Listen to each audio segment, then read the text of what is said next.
കാലത്ത് 6 മണിക്ക് തന്നെ അത്താഴക്കൂട്ടം ഹർത്താലിൽപ്പെട്ട് പട്ടിണിയായവരെയും കാത്ത് റെയിൽവേ സ്റ്റേഷന് മുമ്പിലുണ്ട്. ഉപ്പുമാവും ചായയും പ്രഭാത ഭക്ഷണമായി നൽകി. ഉച്ചയ്ക്ക് ചോറും കറിയും, വൈകിട്ടായാലോ ചായയും ബിസ്ക്കറ്റും. കോഴിക്കോട് കേന്ദ്രീകരിച്ച് പ്രവർത്തിക്കുന്ന ഒരു സന്നദ്ധ സംഘടനയാണ് ഈ അത്താഴക്കൂട്ടം. കല്യാണ വീടുകളിലും മറ്റും ബാക്കി വരുന്ന ഭക്ഷണം വിളിച്ചറിയിച്ചാൽ അത്താഴക്കൂട്ടം അവിടെ എത്തും. ശേഷം അത് ഒരു നേരത്തെ അന്നമില്ലാത്തവർക്ക് എത്തിക്കും.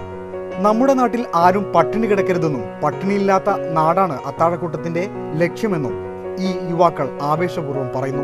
ഹോട്ടലുകളും മറ്റും തീർത്തും നിശബ്ദമായ ഈ ഹർത്താലിൽ റെയിൽവേ സ്റ്റേഷൻ മുമ്പിൽ അത്താഴക്കൂട്ടത്തിനെ കണ്ട ജനങ്ങൾക്ക് കഴിക്കാതെ തന്നെ വയറു നിറഞ്ഞ സന്തോഷം. സമീപത്ത് തന്നെയുള്ള സുഗീന്ദ്രിത കല്യാണ മണ്ഡപത്തിൽ നിന്നുമാണ് ഭക്ഷണം പാകം ചെയ്യാനുള്ള വെള്ളം ലഭ്യമായത്. അത് ഉപകാരമായെന്നും അത്താഴക്കൂട്ടം പറയുന്നു. അത്താഴക്കൂട്ടത്തിൽ നിലവിൽ 31 അംഗങ്ങളാണ് ഉള്ളത്. ഇവർ അധ്വാനിക്കുന്നതിൽ നിന്നുമാണ് ഇതിനായുള്ള പണം കണ്ടെത്തുന്നത്.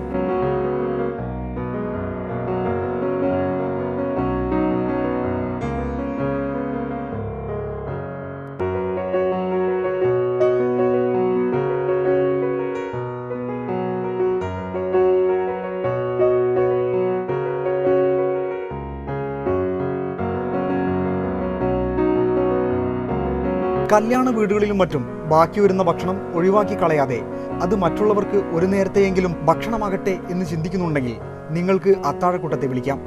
വിളിക്കേണ്ട നമ്പർ: ക്യാമറമാൻ ഇർഫാൻ ഹബീബ് പുത്തൂർമഠത്തിനോടൊപ്പം അസീം, കോഴിക്കോട് വിഷൻ.